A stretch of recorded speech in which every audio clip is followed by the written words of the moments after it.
Gracias por acompañarnos en un programa más de Comunidad Cristiana Palabra de Vida. En estas vísperas navideñas, te invitamos a escuchar los temas de nuestra serie Nuevas de Gran Gozo, con la cual prepararemos nuestro corazón para recordar una vez más el nacimiento de nuestro Salvador. Síguenos a través de nuestras redes sociales y acompáñanos en nuestras actividades presenciales. Para más información, contáctate con nosotros. Búscanos en Facebook como Palabra de Vida CC. A continuación, escucharemos la reflexión preparada para este día.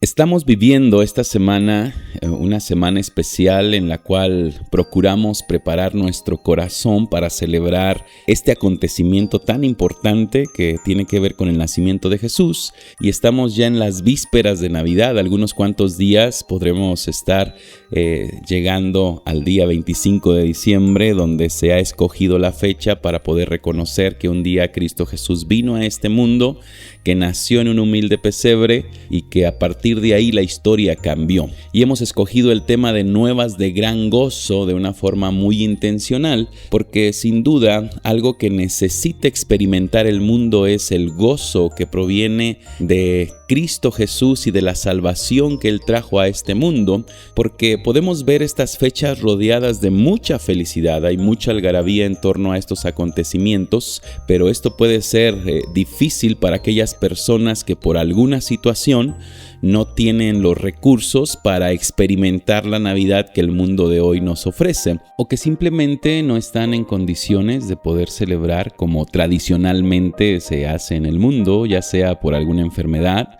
ya sea por alguna crisis familiar, alguna situación que se está viviendo en este tiempo, y pues eso puede estar afectando, influyendo en el gozo, la felicidad que ellos pueden experimentar, porque estamos convencidos de que para muchos Navidad tiene que ver con gastar dinero, tiene que ver con comprar regalos, tiene que ver con comer de una forma opulenta, con una forma muy extravagante, tiene que ver con dar regalos, con recibir regalos, tiene que ver con viajar, tiene que ver con vacacionar. Y bueno, quizás muchas personas hoy en día no tengan esas posibilidades y a lo mejor pueden vivir una angustia personal. Pero la Navidad en su origen tenía que ver con la celebración de la salvación que venía a este mundo por medio de Cristo Jesús, por lo cual el gozo anunciado por medio de los ángeles debe ser la meta de todo creyente al pensar en Navidad. Yo sé que somos bombardeados por toda la mercadotecnia que hay hoy en día, redes sociales, difusiones que se hacen acerca de la Navidad y que nos hacen gastar impulsivamente, pero tenemos que retomar la raíz de nuestro gozo, tenemos que retomar el propósito detrás de la Navidad, que no es ni la familia, que no es ni los regalos, ni las vacaciones. El gozo de la Navidad tiene que ver con la condición de nuestra alma, y precisamente por eso pensamos en el tema Nuevas de Gran Gozo, porque la palabra gozo expresa el trabajo de Dios en el corazón del hombre, el trabajo del Espíritu Santo en el corazón del hombre. Pero tiene que ver con una transformación, tiene que ver con una sanidad interior, tiene que ver con un cambio genuino que ha habido en aquellas personas que han logrado conocer al Salvador. Así es de que te animo a que durante los siguientes días prepares tu corazón para que de alguna forma sea significativo y puedas ofrecer esta Navidad un momento de gratitud a Dios por la salvación que tenemos en Cristo Jesús. Independientemente de si tienes una gran cena delante de ti, si estás de vacaciones, que estas fechas relacionadas con el nacimiento de Cristo Jesús puedas tomar un momento para agradecer por la salvación. Y una de las maneras en que nos estamos preparando es a través de este programa devocional con el tema Nuevas de Gran Gozo, y es una herramienta muy simple. Se ha compartido con cada uno de ustedes un pequeño devocional, 7 devocionales que serán los preparativos en esta víspera de Navidad. Así es de que te animamos a que a través de esos devocionales tú te puedas dar un tiempo y poder llegar a Navidad pues habiendo conocido, habiendo meditado en los acontecimientos que la Biblia nos narra. Y el fin de esto es poder unificar a la familia en torno a Cristo Jesús. Eso es el propósito de este programa devocional, que nuestra familia pueda ser unida en torno a la fe cristiana. Eso es todo un desafío, sobre todo hoy en día, donde es difícil poder coincidir y donde tantas cosas roban nuestro tiempo. Es todo un desafío poder tomarnos esos minutos para poder sentarnos con la familia, leer una porción bíblica referente al nacimiento de Jesús y meditar en base a algunas preguntas, tener un tiempo de oración, memorizar algún versículo simple de la Biblia. Todo eso va a ser el desafío de esta Navidad, pero te animamos en el nombre de nuestro Señor Jesucristo a que tu Navidad gire en torno a Dios, gire en torno al nacimiento de Cristo Jesús y a la salvación que tenemos por medio de Él. Y una de las cosas que queremos hacer a través de este programa devocional es entender que Dios busca la transformación de nuestra vida. Y esa transformación solamente la podemos encontrar en Cristo Jesús.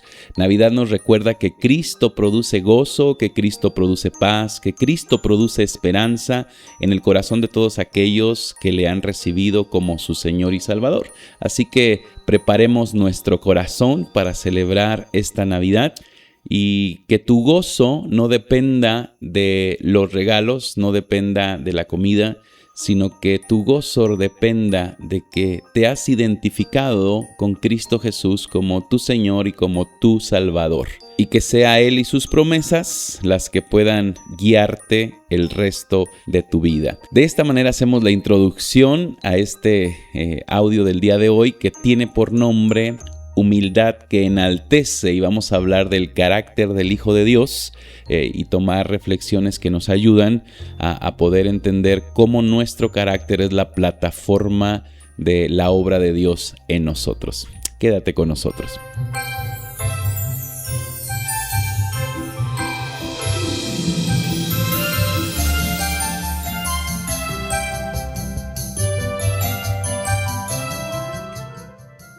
Los regalos de Navidad. ¿Qué regalo entregarás esta Navidad? La costumbre de dar regalos en Navidad tiene raíces bíblicas, históricas, teológicas y ha sido el resultado de la influencia de distintas culturas. Para los cristianos posee un significado profundamente espiritual, más allá del aspecto cultural o comercial. ¿Dónde comienza la tradición de dar regalos? Otorgar presentes a otras personas es algo que desde la antigüedad ha sido parte de la identidad de la humanidad. Esto es consecuencia del aprecio, la bondad o la generosidad que puede haber en las personas sin importar raza o cultura. Sin embargo, dar regalos en esta fecha particularmente tiene un origen que hoy debemos conocer. El origen histórico de la tradición de darse regalos en Navidad es el resultado de un proceso progresivo, donde influyen raíces cristianas, prácticas del mundo romano y desarrollos medievales, hasta consolidarse en la forma que hoy conocemos. En el primer siglo después de Cristo hubo un acontecimiento que inspiraba la generosidad de las personas. El relato de Mateo 2:1 al 12, que narra la visita de los magos de Oriente al niño Jesús, estableció un modelo simbólico: dar regalos como acto de reconocimiento y honra. Como los magos honraron a Jesús, los primeros cristianos desarrollaron la costumbre de dar regalos para honrar a otros, en situaciones o circunstancias especiales. Detrás de esta acción había una enseñanza importante. Esta era ser generoso con los demás. Aunque no generó inmediatamente una costumbre social, la actitud de los magos fue un modelo de enseñanza sobre la generosidad. En los primeros siglos, los cristianos no intercambiaban regalos en Navidad. La celebración era principalmente litúrgica. Como parte de ello se traían ofrendas de adoración, pero se hacía un énfasis en la generosidad, sobre todo hacia aquellos que tenían una mayor necesidad. En los siglos 1 al 4 hubo una costumbre que fue una gran influencia. En el Imperio Romano se celebraba una fiesta llamada Saturnalia, la cual se realizaba del 17 al 23 de diciembre. Esta era una de las fiestas más importantes de la antigua Roma. Era una fiesta pagana donde se celebraba al dios Saturno, quien era considerado el dios de la agricultura, del tiempo y de la abundancia. Como parte de esta fiesta, la gente se intercambiaba regalos pequeños. Esto era con el fin de promover la festividad y desarrollar un carácter basado en la igualdad. Durante esta fiesta se eliminaban las jerarquías sociales, se obsequiaban pequeñas figuras de barro o cerámica, en su mayoría símbolos de dioses conocidos, de animales o figurillas de personas. También se obsequiaban velas, porque esta fiesta estaba en torno al día más oscuro del año, y las velas representaban la luz que vencería la oscuridad. Estas velas a su vez representaban un deseo de prosperidad y esperanza. Se regalaba ropa, comida y dulces, y objetos sencillos de uso cotidiano. No era un intercambio ostentoso, sino sencillo para promover la igualdad. Durante esta fiesta rompían jerarquías sociales temporalmente, celebraban el final del año agrícola, eran días de banquete y celebración. En el siglo IV, alrededor del año 336, se estableció el 25 de diciembre como el día del nacimiento de Cristo, celebrado por el mundo cristiano. La Navidad dio origen en un contexto religioso más que social y cultural. Este fue un tiempo de conquista y expansión del Imperio Romano, que liderado por el emperador Constantino había adoptado el cristianismo como la religión oficial del imperio. Una de las estrategias de evangelización fue combatir festividades paganas, dándoles un nuevo significado y haciendo que todo apuntara a Cristo el Salvador, entendiendo que lo que determina si algo es pagano o no era la convicción de por qué se hacía o a quién se daba honor al hacerlo. El cristianismo de los primeros siglos reutilizó prácticas culturales resignificándolas. Esto ayudó a que el intercambio de regalos fuera socialmente aceptado en fechas cercanas al 25 de diciembre. A partir de aquí, el intercambio de obsequios comenzó a reinterpretarse cristianamente. Caridad, misericordia y generosidad son los valores cristianos que impulsaban esta práctica. En un principio los regalos eran sencillos, tenían carácter simbólico o caritativo. Estaban ligados a la fe y la comunidad. Durante el periodo de la Reforma, ya en el siglo XVI al XVIII, reformadores como Martín Lutero promovió que los regalos se asociaran al nacimiento de Jesús, y el 25 de diciembre se honraban a los niños como se honró a Jesús el día de su nacimiento. Con el paso de los años, esta tradición fue cambiando y influenciada por la cultura familiar, la revolución industrial, producción masiva de juguetes, la comercialización, y el regalo se volvió central en esta celebración. Perdió en muchos contextos su significado religioso original, generosidad, amor y gracia, pero en sus orígenes, para el mundo cristiano, el valor del regalo no está en el objeto, sino en recordar que Dios dio primero el más grande regalo. ¿Qué simbolizaban los regalos para los cristianos? Dios es el primer dador. La Navidad celebra el mayor regalo de la historia. Juan 3:16 dice, porque de tal manera amó Dios al mundo que ha dado a su Hijo unigénito. Jesús es el regalo de Dios al mundo.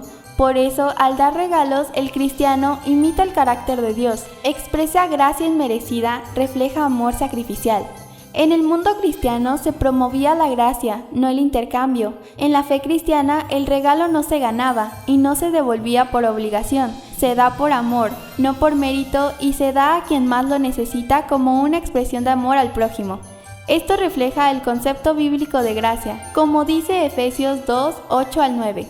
Así que esta es una oportunidad para compartir las nuevas de gran gozo.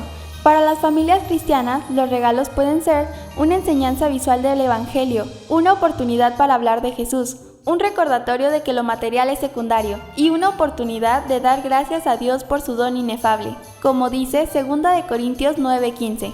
Al dar un regalo, hagamos énfasis en la gratitud a Dios que mueve nuestros corazones para bendecir la vida de otros y cumplir así las palabras que escribió el apóstol Pablo cuando dijo: gracias a Dios por lo que nos ha dado, es tan valioso que no hay palabras para describirlo. El regalo más importante que el mundo puede recibir no es algo material, es la salvación que vino a traer Jesús a todo aquel que pone su fe en Él. ¿Qué regalo entregarás esta Navidad? Las nuevas de gran gozo es el regalo que todo el mundo necesita. Humildad que enaltece, ese es el tema que tenemos el día de hoy y queremos compartir acerca del carácter del Hijo de Dios, hablando primeramente del carácter de Cristo, expresado en su nacimiento, pero también cómo el carácter de Cristo se va a volver una plataforma para que entendamos cómo es el carácter que nosotros como hijos de Dios debemos tener. Y queremos leer Lucas, el Evangelio de Lucas capítulo 2 versículo 1 al 7, que dice de la siguiente manera: Aconteció en aquellos días que se promulgó un edicto de parte de Augusto César que todo el mundo fuese empadronado. Este primer censo se hizo siendo Cirenio gobernador de Siria, e iban todos para ser empadronados, cada uno a su ciudad. Y José subió de Galilea, de la ciudad de Nazaret, a Judea, a la ciudad de David, que se llama Belén, por cuanto era de la casa y la familia de David, para ser empadronado con María su mujer, desposada con él, la cual estaba encinta. Y aconteció que estando ellos allí, se cumplieron los días de su alumbramiento, y dio a luz a su hijo primogénito, y lo envolvió en pañales, y lo acostó en un pesebre, porque no había lugar para ellos en el mesón. Esta es una de las historias que narran el nacimiento de Jesús. Pienso que es una de las frases más conocidas, sobre todo cuando dice que no se halló lugar para ellos o no había lugar para ellos en el mesón. Y la idea es que hoy podamos profundizar un poco en este texto y entendamos el contexto del nacimiento de Jesús un poco más de acuerdo a lo que narra el Evangelio. Yo sé que todos tenemos en nuestra mente lo que Hollywood nos ha mostrado, lo que las películas del nacimiento de Jesús nos han mostrado, pero es muy importante que vayamos a la Biblia para que tengamos una imagen un poco más clara de acuerdo a lo que Dios quiso revelar. Yo creo que hay cosas que nos encantaría tener. A mí personalmente hay información que me encantaría tener, pero esto fue lo que Dios quiso revelarnos y es suficiente para que tengamos una idea de lo que Él está haciendo. Y la primera verdad que quisiera compartir en este audio es que cuando confiamos en Dios, Él hace que todas las cosas obren a favor de sus planes. Este es un principio sumamente importante que nosotros como hijos de Dios tenemos que tener en nuestra vida. Tenemos que aceptar esta realidad, tenemos que ponerla como una plataforma en nuestra manera de pensar, declararla una y otra vez, porque este principio va a ser muy saludable, sobre todo cuando se trata de enfrentar situaciones difíciles. Vuelvo a repetirlo, cuando confiamos en Dios, esto es decir, cuando nos depositamos en sus manos y decidimos obedecerle, Él hace que todas las cosas obren a favor de sus planes. Él tiene planes y Él se va a encargar de que todo obre de acuerdo a ellos. Y esto es precisamente lo que estamos viviendo o lo que estamos viendo en la vida de María y de José, después de que tras haber Dios hablado con ellos, decidieron empezar a caminar juntos hacia el cumplimiento de los planes de Dios. La historia de Navidad gira en torno a un principio. El Dios soberano mueve nuestra vida de acuerdo a su voluntad para guiarnos hacia sus propósitos. Ese es el principio rector de Navidad. Dios está influyendo, Dios está moviendo personas, Dios está moviendo circunstancias para que todo se alinee a sus propósitos, al plan que Él tenía de redención. Y aquí vemos que un decreto imperial es lo que usa Dios para mover a José y a María hacia Belén. Y definitivamente esta es otra situación quizás imprevista por ellos, pero prevista en el plan de Dios. Y tenemos que entender que María no solamente estaba embarazada, sino que probablemente ella está en una etapa avanzada de su embarazo. El alumbramiento está cerca cuando se tiene que tomar la decisión de hacer este viaje. Y esto nos enseña esta verdad. A veces Dios tiene que mover situaciones externas a nosotros para orillarnos a cumplir sus propósitos. Y no entendemos muchas veces porque nuestra mente humana no alcanza a percibir por completo el plan de Dios. Y Dios, conociendo no solamente el pasado, sino entendiendo el presente y conociendo el futuro, Él muchas veces va a mover situaciones externas, va a hacer que aún situaciones externas puedan alinearse o puedan ayudarnos a que nos alineemos a su propósito y cumplamos su voluntad. Y Dios en toda la historia de Navidad, en toda la historia del nacimiento de Jesús, está haciendo que las cosas se alineen a su voluntad. Y me gustaría que viéramos rápidamente una pequeña cronología acerca de cómo se da los sucesos en torno a esto que está viviendo José y María. Bueno, como ustedes recuerdan, después de que María recibió la noticia del ángel, que había sido escogida por Dios, cuando el ángel llegó y le dijo, salve, muy favorecida, ya mencionamos esa historia en el audio pasado, ella recibe la noticia de que es la madre del Salvador, ella concibió y quedó encinta después de la noticia del ángel, pero la confirmación que ella tiene de ese embarazo, esto es un dato curioso e importante, es hasta que ella va con Elizabeth, porque los evangelios narran que después de que el ángel la visitó, le dijo que Elizabeth había estado embarazada, aquella que llamaban estéril. Entonces ella toma la decisión de trasladarse a la ciudad de Judea, en la zona de la montaña donde vivía Zacarías, a 120 kilómetros más o menos, y esto equivalía aproximadamente de 5 a 7 días en viajes como se acostumbraban en su tiempo, viajar en caravanas, hacer descansos, etcétera, etcétera. Entonces ella va hacia la ciudad de Judá para apoyar a Elizabeth, la madre de Juan, que estaba en su 6º mes de embarazo. Y cuando ella llega a casa de Elizabeth y la saluda, pasa un acontecimiento importante, porque dice Elizabeth que al escuchar la voz de María, el bebé en su vientre brinca de alegría y ella, Elizabeth, es llena del Espíritu Santo. Entonces eso le sirve como confirmación y testimonio de que María es la madre del Salvador, porque ellos, tanto Zacarías como Elizabeth, tenían la noticia de que Juan, el bebé que estaban esperando, sería quien prepararía el camino para el Salvador. Eso quiere decir que comenzaría su ministerio y prepararía el corazón del pueblo para que después entrara en escena en nuestro Señor Jesús. Así es de que ella viene y le da testimonio de lo que está pasando a ella, y pasa algo muy curioso. Es en ese momento donde María recibe la confirmación de que ya está embarazada.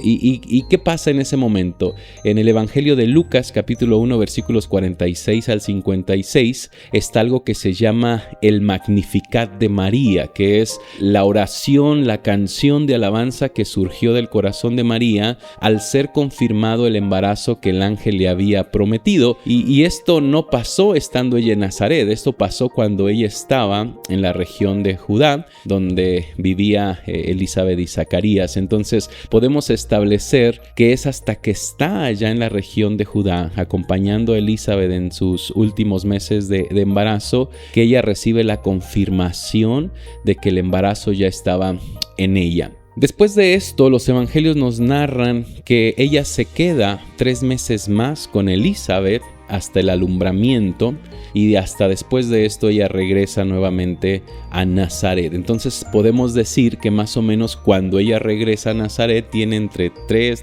y medio, 4 meses de embarazo aproximadamente, y ahí es donde se da la escena de la crisis de José, donde ella puede hablar de frente con José y explicarle la visión que tuvo del ángel, lo que estaba pasando en la vida de Elizabeth y los planes que Dios le había dado a conocer. Y aquí se da esta crisis que narra Mateo capítulo 1 versículo 18 al 25, donde José entra en esa lucha interna y empieza a buscar la dirección de Dios respecto a la decisión que necesita tomar, juzgando quizás humanamente y aún sin tener revelación, hasta que Dios viene, habla con José y le pide que reciba a María, su mujer, y le dice que lo que en ella está engendrado del Espíritu Santo es. Después de esto, en algún punto, después de que José recibe, o mejor dicho, acepta la condición de María, en algún punto se da la noticia, esta orden del censo, por lo que José y María necesitan viajar a Belén para poder ser censados. Y probablemente, según algunos historiadores y algunos teólogos, probablemente para consumar la boda.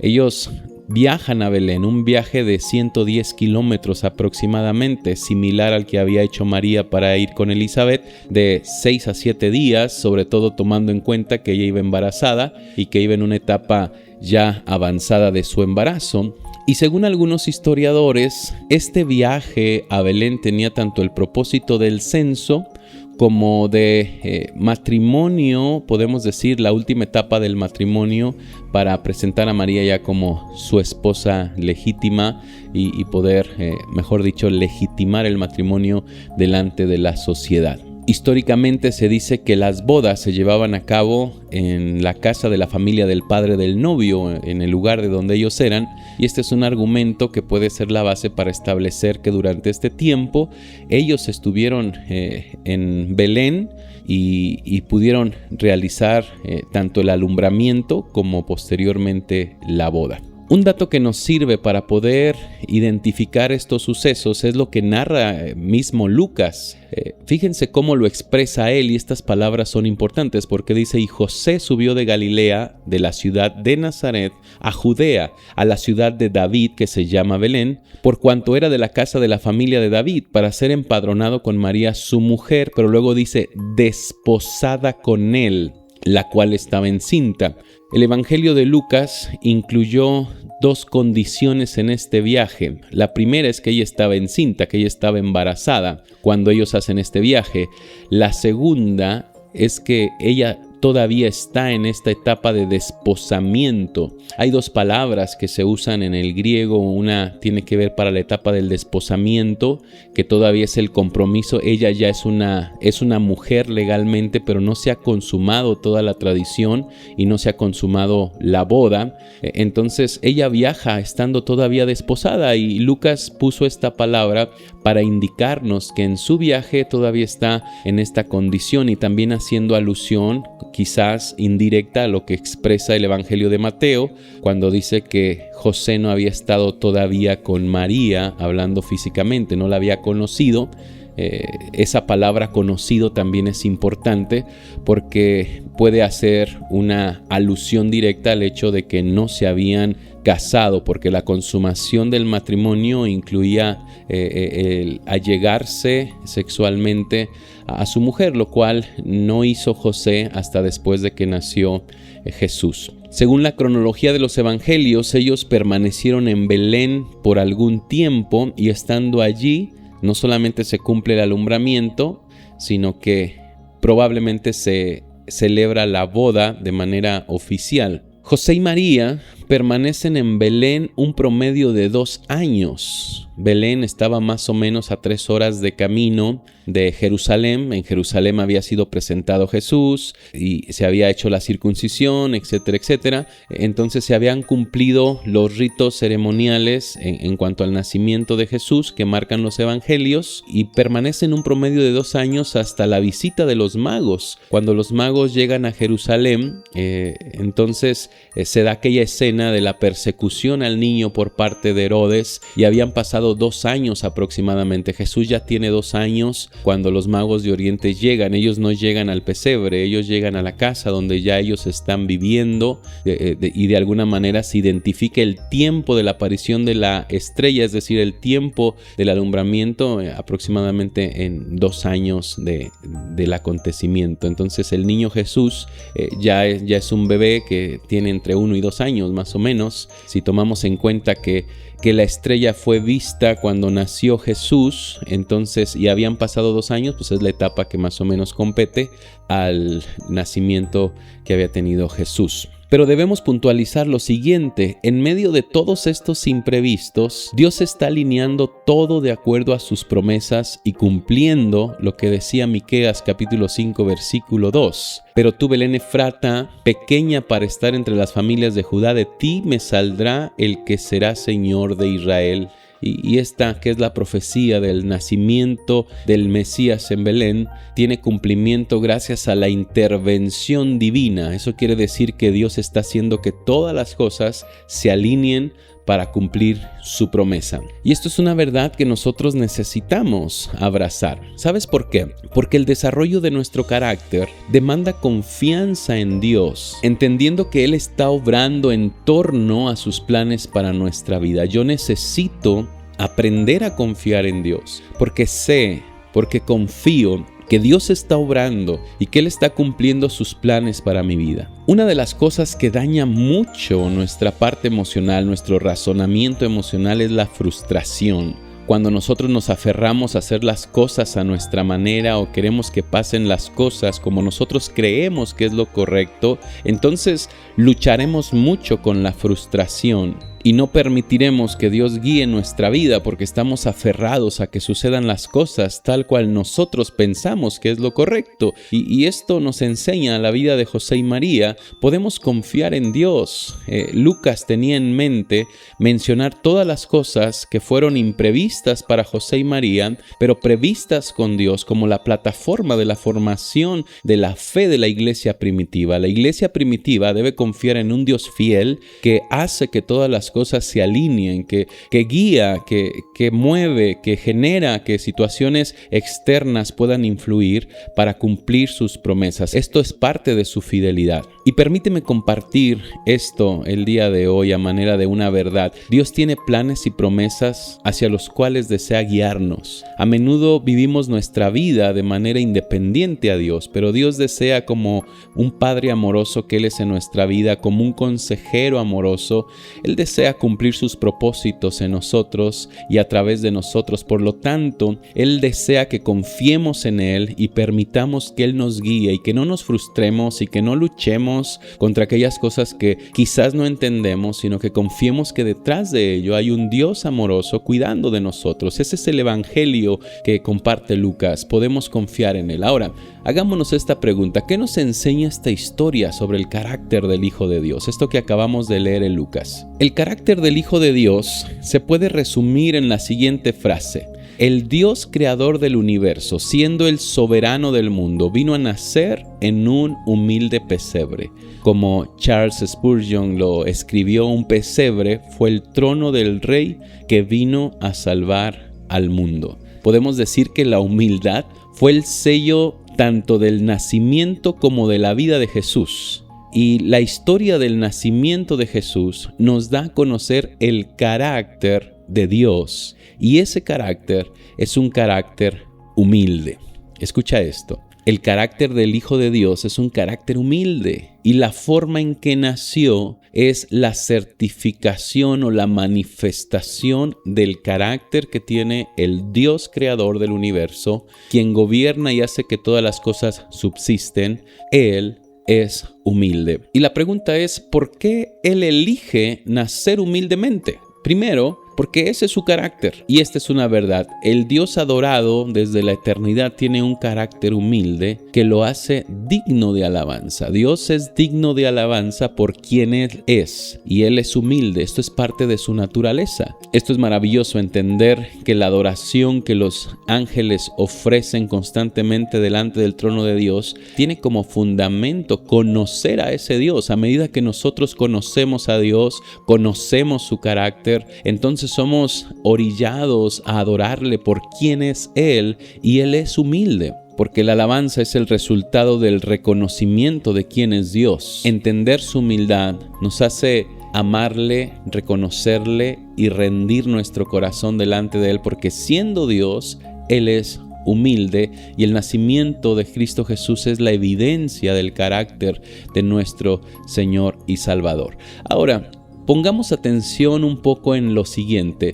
¿Dónde es que nace el Salvador? ¿Dónde nace el Salvador? Y quiero volver a leer la porción bíblica que dice así: José subió de Galilea a la ciudad de Nazaret, a Judea, a la ciudad de David, que se llama Belén, por cuanto era la casa de la familia de David, para ser empadronado con María su mujer, desposada con él, la cual estaba encinta. Pero ahora llamo su atención a esto. Y aconteció que estando allí, se cumplieron los días de su alumbramiento, y dio a luz a su hijo primogénito, y lo envolvió en pañales y lo acostó en un pesebre, porque no había lugar para ellos en el mesón. Y este es la historia de Navidad que muchas escenas navideñas tratan de ayudarnos a comprender. normalmente ves alguna escena navideña que tenga que ver con Jesús realmente, y puedes ver el pesebre, puedes ver la paja, puedes ver los animalitos ahí alrededor del pesebre, a María, a José, a los pastores, e inclusive algunos ponen a los magos de Oriente ahí en adoración alrededor de ese pesebre lleno de paja con un bebé envuelto en pañales, y para nosotros esa es la escena navideña. Pero el día de hoy quiero animarte a que veamos algunas palabras importantes que nos pueden ayudar a entender qué fue lo que realmente pasó. Y hay una frase importante al final de este versículo. Dice, lo acostó en un pesebre porque no había lugar para ellos en el mesón, donde nació el Salvador. La palabra mesón en el idioma original, que es el griego, es la palabra katalima. Esta palabra resulta importante, fue traducida como mesón porque es una palabra acercada a lo que quería decir el Evangelio de Lucas. Se traduce como mesón, también se traduce como posada o como hospedaje. Las implicaciones de esta palabra, la palabra que se tradujo como mesón, hace referencia a un cuarto de huéspedes en la casa privada. Este es el uso más común en el tiempo de Jesús. También se puede traducir haciendo referencia a la sala de alojamiento, podemos decir la habitación para huéspedes. ¿Sabes por qué? Porque la cultura judía era muy hospedadora. Esta palabra katalima podemos verla en otros textos en el sentido que el autor la usa. Lucas 22:11 vuelve a usar esta palabra cuando hace referencia al aposento alto donde Jesús celebraría la Pascua con sus discípulos, y en esta ocasión se traduce como aposento alto, haciendo referencia a ese lugar reservado para los huéspedes. Entonces, esta palabra claramente no es la posada pública, la posada del comercio, aquel lugar donde se alquilaba una habitación para llegar, sino más bien es el lugar reservado en la casa, probablemente de los familiares, donde ellos podían llegar. El otro término que se puede usar para referirse a algún mesón es el término pandocheion. Esa es la otra palabra en griego que también se traduce como posada, y esta palabra sí aparece en Lucas capítulo 10 versículo 34 en la parábola del buen samaritano, y en esa ocasión se tradujo como mesón público, se hizo referencia a ello, para hacer referencia al lugar donde de alguna forma se llevó a este hombre que había sido golpeado, y el buen samaritano lo llevó para que atendieran sus necesidades a ese mesón público, y al mesonero le pagó para que lo atendiera de manera personal, y ahí se usa esta otra palabra. Entonces estamos convencidos de algo, de que si Lucas quisiera hacer mención de un lugar público, no hubiera usado la palabra katalima, que hace referencia al cuarto de huéspedes en las casas judías, sino hubiera usado esta otra palabra, pandocheion, que es la palabra que hace referencia a una posada pública, donde puede ser alquilado un lugar para habitación. Ahora, si pensamos un poco en el contexto cultural de la vivienda judía en el siglo I, las casas palestinas tenían tres espacios importantes. Primero tenían la sala principal donde vivía normalmente la familia, los lugares de habitación de la familia, pero también tenían un cuarto de huéspedes. Este a veces era grande, a veces era más pequeño, eso es lo que se llamaba el katalima, y este estaba ubicado ya sea en la parte superior, lo que se tradujo como aposento alto, o en la parte trasera. Y tenían una tercera área importante, que esta era la área inferior, o a veces una cueva establo donde se guardaban los animales por la noche. Estudios arqueológicos han demostrado que muchas viviendas en Belén estaban hechas alrededor de cuevas naturales que se convertían a veces en casa y a veces en lugar para poner los animales, que vendrían siendo esos establos que se usaban para el cuidado y la alimentación de los animales que les ayudaban para llevar carga o para transportarse personalmente. Entonces, esto implica que cuando María y José llegaron a Belén, probablemente acudieron a la casa de sus familiares, los familiares de José, porque son de Belén, pero el cuarto de huéspedes ya estaba ocupado, quizás por otros familiares que también habían llegado por motivo del censo, así que ellos no pudieron ser alojados en el cuarto de huéspedes. Otra cosa que tenemos que tomar en cuenta es que la cultura judía es sumamente hospitalaria y no les habrían negado un lugar. En lugar de eso, se les ofreció un espacio donde se guardaban los animales. Eso que podemos denominar establo era el lugar que probablemente se habilitó y se puso en disposición para que María y José pudieran ser recibidos y puedan ser hospedados. Dicho espacio debió haber sido habilitado como un espacio de vivienda, pero es muy improbable que ese espacio haya sido ocupado también por animales mientras ellos estaban ahí. Sabiendo que había este censo y sabiendo la condición en la que estaba María, probablemente se habilitó ese espacio humilde, para hacerlo una habitación en la cual pudiera llegar el Salvador. Así que la idea de los animalitos junto al niño Jesús y un pesebre lleno de paja simplemente no es posible. No hubiera sido algo aceptado por la cultura y sobre todo no hubiera sido algo que en las condiciones que iba María hubiera podido aceptar su propia familia. Entonces la idea de que ellos fueron rechazados por los mesoneros pues no es una idea que pueda ser bíblicamente sustentada. Debemos cuidar cuando dicen no había lugar para ellos en el mesón. Tenemos que entender que eso no implica hostilidad, sino implica saturación de espacio. Debido al censo, la ciudad estaba llena, la mayoría de las casas estaban ocupadas con sus familiares. Esto les llevó a que a José y a María se tuviera que improvisar otro lugar anexo. Negar el hospedaje a familiares hubiera sido una vergüenza social en el tiempo de Jesús. Por lo tanto, es entendible la idea de que sí se les hospedó, pero no en el cuarto de huéspedes, sino en el espacio interior que se usaba comúnmente como establo, donde había ese pesebre que se menciona en los evangelios. Ahora, hay un aspecto también sumamente importante que nosotros tenemos que tomar en cuenta, y esto es el aspecto de la pureza ritual. ¿Qué es la pureza ritual? En Levítico capítulo 12 se narra cómo era el procedimiento y cómo era el proceso de purificación que tenía que pasar toda mujer que daba a luz. Y debido a su contacto con la sangre, las personas que se veían involucradas en el nacimiento de un bebé quedaban en un estado de contaminación ritual. Eso quiere decir que ellos no podían tener contacto durante cierto tiempo, sobre todo de cosas sagradas. Por ejemplo, no podían entrar al templo.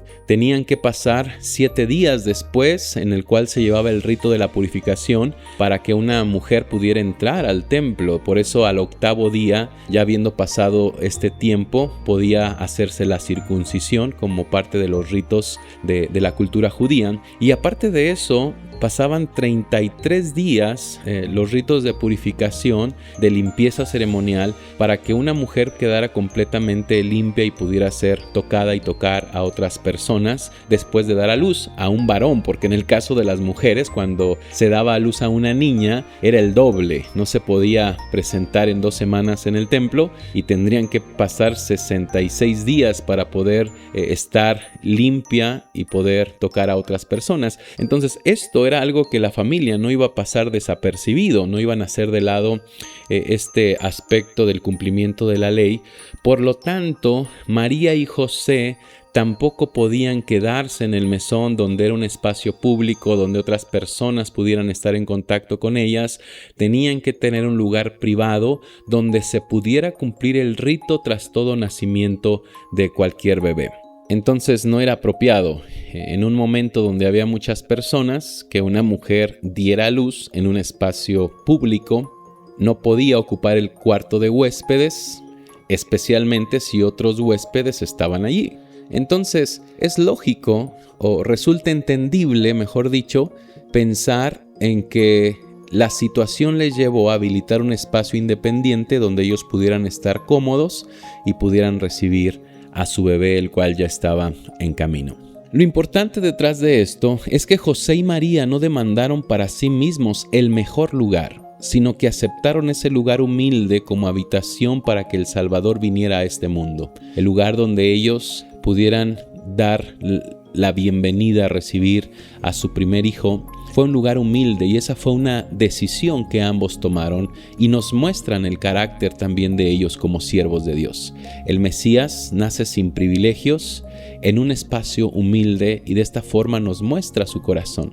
Y hay una verdad detrás de todo esto y es la siguiente: ante Dios los grandes son humillados y los humildes son exaltados. Y estas palabras es lo que había en el corazón y en la mente de María y de José. De hecho, las incluyó María en su famoso Magnificat, cuando ella alaba a Dios después de que Elizabeth le confirma que está embarazada. Ella se ve a sí misma ya como portadora de ese niño y entonces eleva esta oración y ella incluye estas palabras que están expresadas en Lucas 1:51. Dios actúa con poder y hace huir a los orgullosos. Quita a los poderosos de su trono y da poder a los pobres. Da cosas buenas a los hambrientos, pero despide a los ricos con las manos vacías. Entonces, una de las cosas en las que se cimentaba la fe de estos hombres es que Dios engrandece a los humildes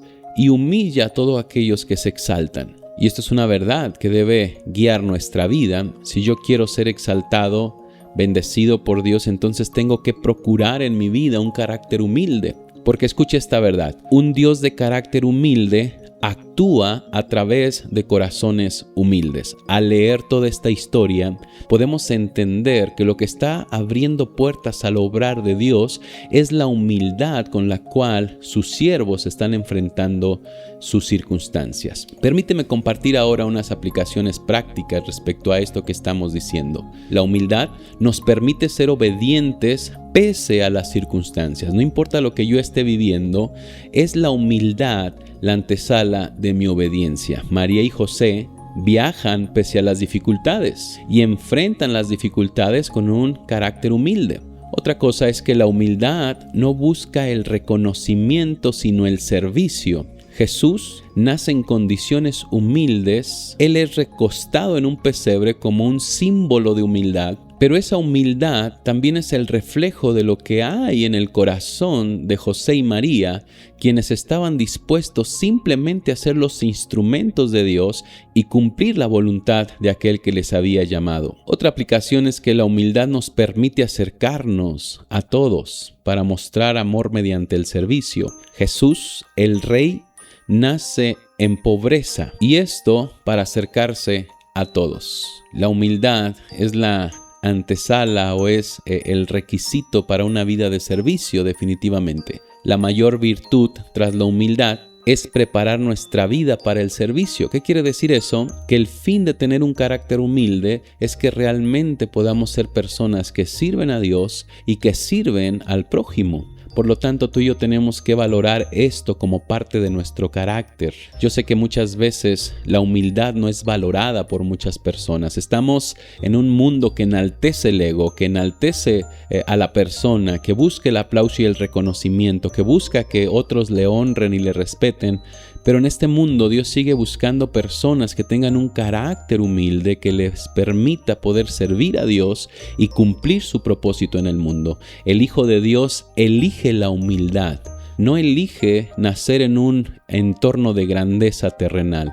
La humildad es una elección que forma nuestro carácter. El Hijo de Dios es humilde por elección y eso es lo que escribe el apóstol Pablo en la carta a Filipenses capítulo 2 versículo 5. Están estas palabras que muchos de nosotros ya conocemos incluso de memorias, cuando dice el apóstol Pablo: haya pues en vosotros este sentir que hubo también en Cristo Jesús, el cual siendo en forma de Dios no estimó el ser igual a Dios como cosa que aferrarse, sino que se despojó a sí mismo, tomando forma de siervo, hecho semejante a los hombres, y estando en la condición de hombre, se humilló a sí mismo, haciéndose obediente hasta la muerte y muerte de cruz. Y luego dice: por lo cual Dios también le exaltó hasta lo sumo y le dio un nombre sobre todo nombre, para que en el nombre de Jesús se doble toda rodilla en los cielos y en la tierra y debajo de la tierra, y toda lengua confiese que Jesucristo es el Señor, para gloria de Dios Padre. Con estas palabras, lo que está enseñando el apóstol Pablo es que la humildad es una decisión personal. Pero esa decisión personal tiene como plataforma entender que Dios enaltece a los humildes y humilla a aquellos que se enaltecen. Lo importante detrás de esta historia es reconocer el carácter de aquel que vino a nacer, pero también de aquellos que Dios utilizó como un instrumento para que naciera el Salvador, en este caso, José y María. Así que permíteme terminar este día con estas pequeñas conclusiones. La primera conclusión es: un Dios humilde actúa a través de corazones humildes, y esto nos recuerda la Navidad. La Navidad es un buen momento para que nosotros podamos visualizar nuestro corazón. Y en medio de todo lo que pasa en estas fiestas, pregúntate hoy, ¿qué es lo que busca tu corazón? ¿Busca el reconocimiento, busca el glamour, o busca realmente el ser una persona que desea firmemente servir a Dios y servir a las personas? Navidad es un momento de servicio, es una buena oportunidad para mostrar gracia al necesitado. Es una buena oportunidad para mostrar amor a las personas. Es una buena oportunidad para extender gracia al mundo que nos rodea, la gracia que surge del corazón de Dios y que está en nuestro carácter. Y finalmente, la humildad es una elección que forma un carácter servicial. Servimos no por imposición, amamos no por imposición, sino por elección. Nosotros elegimos ser así, porque de esa forma nos parecemos más a nuestro Salvador. Todo aquel que elige el camino de la humildad, elige el camino del pesebre, en el sentido de que somos más como Jesús cuando elegimos desarrollar en nosotros un carácter humilde que lo único que desea es ser un instrumento de amor y de servicio tanto a Dios como a las demás personas. Que esta reflexión te ayude a entender un poco más los acontecimientos navideños, y de todo corazón te agradecemos por escucharla, por compartirla, y te animamos a que sigas preparando tu corazón para esta Navidad. A todos ustedes les deseamos una feliz Navidad. Nos vemos en el siguiente audio.